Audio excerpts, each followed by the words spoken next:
భారత ప్రధాని నరేంద్ర మోదీ నిన్న తెలుగుదేశం పార్టీ ఎంపీలతో భేటీ అయ్యారు. భేటీ తరువాత ఆయన చంద్రబాబు గారిని అలాగే 16 మంది ఎంపీలను ఉద్దేశించి ఆయన ఒక ట్వీట్ చేశారు. ఆంధ్రప్రదేశ్ అభివృద్ధి పదంలో నడవాలి అంటే చంద్రబాబు గారి నాయకత్వంలోనే సాధ్యమని, ఆంధ్రప్రదేశ్ అభివృద్ధికి మేము కట్టుబడి ఉన్నాం, అన్ని రకాలుగా సహాయ సహకారాలు అందించబోతున్నాం అంటూ ప్రధాని మోదీ గారు ట్వీట్ చేసినటువంటి నేపథ్యంలో ఇక ఆంధ్రప్రదేశ్ అభివృద్ధి పరుగులు పెట్టబోతోంది అంటూ కొన్ని రకాల వార్తలు వస్తున్నాయి. అందులో భాగంగానే కర్ణాటక చెందినటువంటి కొంతమంది బడా పారిశ్రామికవేత్తలు కూడా ఆంధ్రప్రదేశ్లో అమరావతిలో పెట్టుబడులు పెట్టబోతున్నారు అనే వార్తలు ఇప్పుడు సోషల్ మీడియా వేదికగా చక్కర్లు కొడుతున్న నేపథ్యంలో ఈ అంశాల మీద మనం విశ్లేషణ చేసుకునేటువంటి ప్రయత్నం చేద్దాం. ప్రస్తుతం మనతో పాటు ఉన్నారు ప్రముఖ సీనియర్ జర్నలిస్ట్, ప్రముఖ రాజకీయ విశ్లేషకులు డివిఎస్ గారు. సార్తో మాట్లాడదాం. సార్ నమస్తే. సార్ నమస్తే. సార్, నిన్న టీడీపీ ఎంపీలతో ప్రధాని మోదీ భేటీ అయ్యారు. భేటీ తర్వాత చంద్రబాబు గారి నాయకత్వాన్ని ఉద్దేశించి మోదీ గారు ఒక ట్వీట్ చేయడం జరిగింది. అసలు ఆంధ్రప్రదేశ్ అభివృద్ధి పదంలో నడవాలంటే చంద్రబాబు గారి నాయకత్వంలోనే సాధ్యమని, చంద్రబాబు గారికి మేము అన్ని రకాలుగా సహాయ సహకారాలు అందిస్తాము, ఆంధ్రప్రదేశ్ అభివృద్ధికి కట్టుబడి ఉన్నాం అంటూ చెప్తూ ఉన్న నేపథ్యంలో ఇక ఆంధ్రప్రదేశ్ పరుగులు పెట్టబోతుంది అభివృద్ధిలో అంటూ కొన్ని వార్తలు వస్తున్నాయి. దానికి అనుగుణంగానే కర్ణాటక చెందినటువంటి కొంతమంది బడా పారిశ్రామికవేత్తలు కూడా ఆంధ్రప్రదేశ్లో భారీగా పెట్టుబడులు పెట్టబోతున్నారు అంటూ వార్తలు వస్తూ ఉన్నాయి. వీటి మీద మీ విశ్లేషణ ఏంటి సార్? మోడీ బాబు జోడీ మళ్ళా ఆంధ్రప్రదేశ్, మళ్ళా భారతదేశం నీకు ఇన్వెస్ట్మెంట్స్ డెస్టినేషన్స్ కాబోతున్నాయా? పెట్టుబడుల గమ్యస్థానంగా భారతదేశం, మళ్ళా ఆంధ్రప్రదేశ్ మనం చూసాం.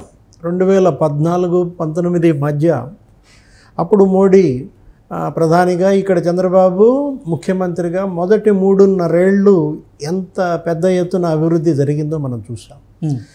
ఎందుకంటే కాలికి బలపం కట్టుకుని తిరిగినట్లుగా మోడీ విదేశాల్లో పర్యటనలు చేసినప్పుడల్లా ఆయన వెళ్ళిన దేశానికి చంద్రబాబు వెళ్ళేవాడు. అవును.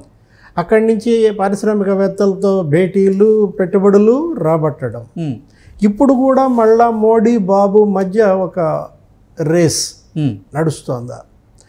ఎందుకంటే బీజేపీతో పొత్తు దరిమిల ఇది ఎన్డీఏ ప్రభుత్వం, అటు కేంద్రంలో కానీ ఇటు రాష్ట్రంలో కానీ, అక్కడ మోడీ ప్రధానిగా, ఇక్కడ చంద్రబాబు ముఖ్యమంత్రిగా.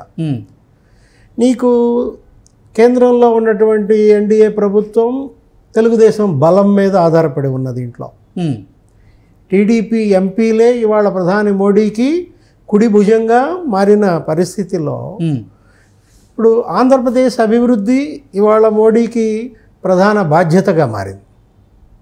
అదేవిధంగా కేంద్రంలో మోడీ ప్రభుత్వాన్ని బలోపేతం చేయడం చంద్రబాబు కర్తవ్యంగా మారిందన్నమాట. మనం చూసాం ప్రధాని మోడీ ప్రమాణ స్వీకారానికి చంద్రబాబు వెళ్ళడం, ఎన్డీఏ పక్షాల భేటీ, ఆయన అభ్యర్థిత్వాన్ని ఈయనే ప్రతిపాదించడం, నితీష్ కుమార్, మిగతా బీజేపీ నాయకులు అందరూ బలపరచడం. అట్లాగే చంద్రబాబు ముఖ్యమంత్రిగా ప్రమాణ స్వీకారానికి మోడీ రావడం. నెక్స్ట్ ఇప్పుడు స్పీకర్ ఎన్నిక, ఏ విధంగా బీజేపీ ఎన్డీఏ పక్షాలు స్పీకర్ ఎన్నికని మరి ఓం బిర్లా గెలుపుకు సహకరించారో, వెరీ నెక్స్ట్ డే టీడీపీ ఎంపీలు 16 మందితో ప్రధాని భేటీ. ఇది రామ్మోహన్ నాయుడు, తర్వాత పెమ్మసాని కేంద్ర మంత్రులుగా అక్కడ ఉన్న దీంట్లో మిగతా 14 మంది ఎంపీలతో కలిసి ప్రధాని మరి కలిసి భోంచేయడం, కుశల ప్రశ్నలు, ఎంపీలుగా పార్లమెంట్లో ఎలా మెలగాలి, రాష్ట్ర ప్రయోజనాల కోసం ఎలా పనిచేయాలంటూ ఆయన అనుభవాన్ని వీళ్లతో పంచుకున్న దీంట్లో ఈ ట్వీట్ ఒకటి చేశారు. ఏమని? ఇప్పుడు మీరు చెప్పింది, తెలుగుదేశం బీజేపీ కలిసి నడుస్తూ అటు దేశాన్ని ఇటు ఆంధ్రప్రదేశ్ అభివృద్ధిలో భాగస్వాములు కావడం, చంద్రబాబు నాయకత్వంలో ఇటు ఆంధ్రప్రదేశ్ అటు భారతదేశం కూడా ప్రగతి బాటలో పయనిస్తాయన్న ఆశాభావాన్ని మోడీ వ్యక్తం చేయటం. అంటే ఇవి జోడెడ్లుగా మారాయి. ఏది? అభివృద్ధి పదానికి అటు ప్రధాని, ఇటు ముఖ్యమంత్రి మోడీ, చంద్రబాబు ఇవాళ జోడెద్దులుగా మారిన పరిస్థితుల్లో మరి ఆంధ్రప్రదేశ్ అభివృద్ధిని ఎంత మేర పరుగులు దించుతారో ఈ 5 ఏళ్లలో మనకి తెలుస్తుంది. మనం చూసాం ఏది గత హయాంలో మోడీ ప్రభుత్వంలో ఆయన కొరియా వెళ్ళిన వెంటనే ఈయన కొరియా వెళ్ళాడు. ఎవరు? చంద్రబాబు. అవును. అక్కడ కియా పరిశ్రమ అది గుజరాత్ చూసింది, తమిళనాడు చూసింది, మధ్యప్రదేశ్ చూసింది. అనేక రాష్ట్రాలు కియా పరిశ్రమ తేవడం కోసం పోటీ పడ్డాయి. వాళ్ళందరూ ఇచ్చిన దానికన్నా కూడా తాను ఎక్కువ ప్రోత్సాహకాలు ఇస్తానన్నాడు. అసలు తమిళనాడులో అయితే అక్కడ ప్రభుత్వం ఏదో కొంత అడిగిందని కియా వాళ్ళు దాంతో కొంత మనస్తాపానికి గురయ్యారని మనం చూసాం. రామస్వామి ఆయన ఇచ్చినటువంటి పెరియార్ కామెంట్ కూడా చూసాం. ఏ విధంగా తమిళనాడు కోల్పోయింది, ఏ విధంగా చంద్రబాబు కియాని ఆంధ్రప్రదేశ్కి రప్పించింది అనేది ఇవాళ పారిశ్రామికవేత్తలు అప్పట్లో చర్చించుకునే అంశం. అదే కాదు, జపాన్ పర్యటించాడు చంద్రబాబు. వెంటనే అక్కడి నుంచి హీరో మోటార్ కార్స్ తీసుకొచ్చారు. ఎక్కడికి? తిరుపతిలో. మొబైల్ మ్యానుఫ్యాక్చరింగ్ హబ్గా ఆంధ్రప్రదేశ్ మారిందంటే అప్పటి ప్రధాని మోడీ యొక్క సహకారం, ఇక్కడ ఆంధ్రప్రదేశ్ ముఖ్యమంత్రిగా చంద్రబాబు చొరవ. ఏంటి? 10 మొబైల్ తయారైతే దేశంలో 5 మొబైల్స్ ఆంధ్రప్రదేశ్లోనే. అంటే దేశంలో తయారయ్యే సగం మొబైల్ ఫోన్స్ మరి ఆంధ్రప్రదేశ్ అంటే అటు ఫాక్స్కాన్, ఇటు సెల్కాన్, ఇటు డిక్సన్, పెద్ద ఎత్తున అక్కడ ఎంప్లాయ్మెంట్. ఎక్కడ? రాయలసీమలో, అటు తిరుపతి, చిత్తూరు జిల్లాలో ఆ మొబైల్ మ్యానుఫ్యాక్చరింగ్ హబ్లో కావచ్చు, శ్రీ సిటీ సెజ్లో కావచ్చు, నెక్స్ట్ ఇక్కడ ఈ అనంతపురంలో ఎలా అయితే నీకు భూముల ధరలు పెరగడం, ఉపాధి కియా ఇండస్ట్రీ ద్వారా మళ్ళా ఆంధ్రప్రదేశ్ స్వర్ణయుగం. ఏంటి? వీళ్ళిద్దరి నాయకత్వంలో అటు ప్రధాని మోడీ సహకారం, ఇటు చంద్రబాబు సమర్థత, పెట్టుబడులు ఆకర్షించడంలో ఇతనికి ఉన్నటువంటి బ్రాండ్ ఇమేజ్. అటు ఉమ్మడి రాష్ట్ర ముఖ్యమంత్రిగా హైదరాబాద్ని ఎలా పెట్టుబడుల గమ్యస్థానంగా చేశాడో మనం చూసాం. ఏది అసలు ప్రపంచంలో అమెరికా తప్ప మరో దేశంలో ఎక్కడా లేదు మైక్రోసాఫ్ట్ బేస్. అలాంటి మైక్రోసాఫ్ట్ బేస్ బిల్ గేట్స్తో మీటింగ్ పెట్టుకుని ఆంధ్రప్రదేశ్కి తెప్పించాడు, హైదరాబాద్కి తెప్పించాడు. అప్పుడు ఒక ముఖ్యమంత్రి ఏంటి, అక్కడెక్కడో భారతదేశం ఏంటి, అతను అసలు ల్యాప్టాప్లో నాకు పవర్ పాయింట్ ప్రజెంటేషన్ ఇవ్వడం ఏంటని బిల్ గేట్స్ ఆశ్చర్యపోయాడు. చంద్రబాబు ల్యాప్టాప్లో అతను ఇచ్చిన పవర్ పాయింట్ ప్రజెంటేషన్ చూసి, అంటే ఒక ఐటీ అంతర్జాతీయ నిపుణుడు, ఏది సాఫ్ట్వేర్ రంగానికే అతను ఒక ఆది పురుషుడిగా చెప్పుకుంటాం. ఎవరు? ఫాదర్ ఆఫ్ ఐటీగా ఎవరిని? Bill gates. అతన్ని మరి ఒక రాజకీయ నాయకుడు ఇంప్రెస్ చేయటం అనేది అసాధారణమైన అంశం. నేను గనక వేరే దేశాల్లో గనక మా బేస్ పెడితే మైక్రోసాఫ్ట్ మస్ట్ అండ్ షుడ్ మీ రాష్ట్రంలో పెడతానని హామీ అతను ఇచ్చి, ఆ హామీ నిలబెట్టుకుని మరి హైదరాబాద్ మైక్రోసాఫ్ట్ తీసుకురావడం. మొదట అసలు చంద్రబాబు గారికి 5 నిమిషాలే ఆయన సమయం కేటాయించడం, తర్వాత చంద్రబాబు గారితో మాట్లాడుతూనే ఒక 1 అవర్ పాటు గడిచిపోయింది. అంటే ఆశ్చర్యం. అతను ఒక పొలిటీషియన్, అతనికేంటి కంప్యూటర్ ఏంటి, ల్యాప్టాప్ ఏంటి, అసలు అతను నాకు పాఠాలు నేర్పుతున్నాడు ఏంటి అన్నట్టుగా ఆశ్చర్యపోయాడు అనమాట. ఎవరు? Bill gates. అదే కాదు, ISB, Indian school of business, దానికోసం నీకు 5 రాష్ట్రాలు పోటీ పడ్డాయి. కర్ణాటక, తమిళనాడు, గుజరాత్, మహారాష్ట్ర, ఎవరికి వాళ్ళు పోటీ పడి మాకు దగ్గర పెట్టండి, మా దగ్గర పెట్టండి అంటూ ఉన్నప్పుడు ఆ కమిటీ హైదరాబాద్ విజిట్ చేసింది. ఆ కమిటీ హైదరాబాద్ విజిట్ చేసినప్పుడు ఏం చేశాడు? చంద్రబాబు ముఖ్యమంత్రిగా తన మంత్రులను అసలు ఎయిర్పోర్ట్కు పంపించాడు వెల్కమ్ చెప్పడానికి. ఒక పారిశ్రామికవేత్తల కమిటీ ఐఎస్బి ఏర్పాటు కోసం హైదరాబాద్ వస్తే మంత్రులు వెళ్ళి రిసీవ్ చేసుకోవటం, వాళ్ళు గుమ్మైపోయారు. వెంటనే వాళ్ళు సీఎం ఇంటికి తీసుకెళ్ళిపోయారు. సీఎం చంద్రబాబే వాళ్ళకి స్వయంగా టిఫిన్ వడ్డించాడు, బ్రేక్ఫాస్ట్. అసలు ఆయన లేచి మాకు వడ్డించడం ఏంటనేది ఈ పారిశ్రామికవేత్తలు ఆశ్చర్యం.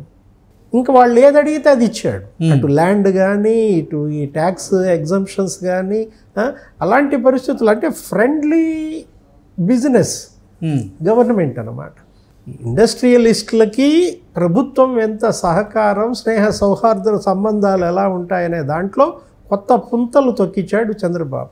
సరే, ఆంధ్రప్రదేశ్లో కూటమి ప్రభుత్వం కొలువుదీరిన తర్వాత ఇక పెట్టుబడుల సునామీ మొదలైపోయిందని, అందులో భాగంగానే అసలు కర్ణాటకకు చెందినటువంటి బడా పారిశ్రామికవేత్తలు కూడా ఆంధ్రప్రదేశ్లో పెట్టుబడులు పెట్టేందుకు క్యూ కట్టబోతున్నారు అంటూ కొన్ని వార్తలు వస్తున్నాయి. సార్, ఏ కంపెనీలు వచ్చే అవకాశం ఉంది ఆంధ్రప్రదేశ్కి ఇప్పుడు? నిన్న ఆయన కుప్పం పర్యటన నుంచి వస్తూ బెంగళూరులో ఆ సెంచురీ కంపెనీ ప్రతినిధులు ఆయన ఎయిర్పోర్ట్లో కలవడం, కర్ణాటక ఇండస్ట్రియలిస్టులు వాళ్ళు కూడా ఆంధ్రప్రదేశ్లో పెట్టుబడులకి వాళ్ళు మరి సుముఖత చూపిన నేపథ్యంలో, ఎందుకంటే మారింది.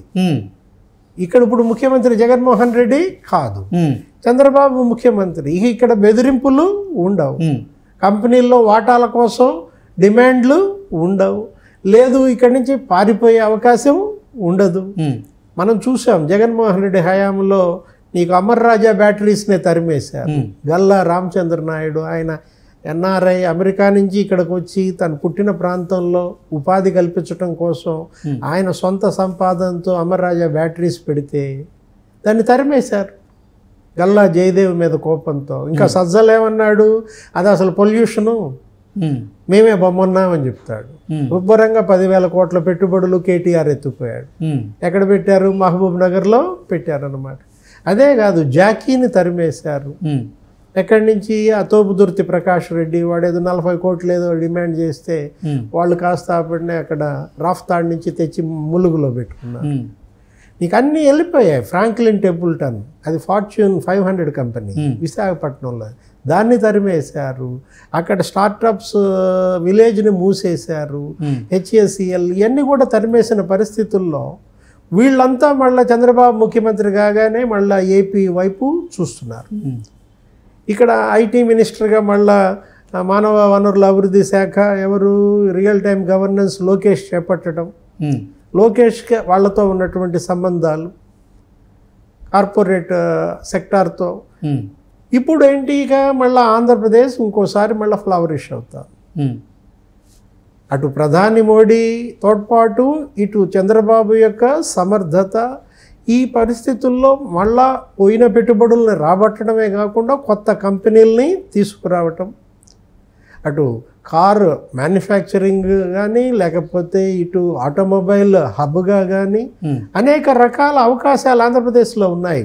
పొడవైన తీర ప్రాంతం ఉంది, ఖనిజ సంపద పుష్కలం, మ్యాన్ పవర్ పుష్కలంగా ఉన్న దీంట్లో నైపుణ్యాభివృద్ధి గల మానవ వనరులు ఉన్నటువంటి ఈ రాష్ట్రం మీద పారిశ్రామికవేత్తలు దృష్టి పెట్టారు. రాబోయే 5 ఏళ్లలో నీకు వరద బారిచ్చే అవకాశం ఉంది, అటు పెట్టుబడుల వరద. దానివల్ల యువతకి ఉపాధి పెద్ద ఎత్తున వచ్చే అవకాశం ఉంది.